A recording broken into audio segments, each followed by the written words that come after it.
ইংরেজিতে 10টি গালি। cruel, ক্রল, ক্রল মানে নিষ্ঠুর। fool, ফুল, ফুল মানে বোকা। stupid, স্টিউপিড, স্টিউপিড মানে বেকুব। sinner, সিনা, সিনা মানে পাপী।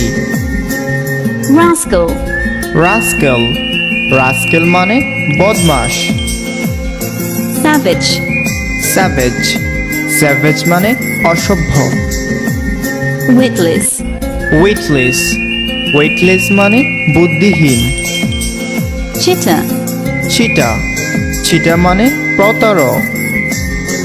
dissolute, ডিসিলুইট, ডিসিলুইট মানে চরিত্রহীন। shameless, শেমলেস, শেমলেস মানে নির্লজ্জ। ইংরেজি সম্পর্কিত আরও বিভিন্ন তথ্য পেতে পেজটি ফলো করে পাশে থাকুন। ধন্যবাদ।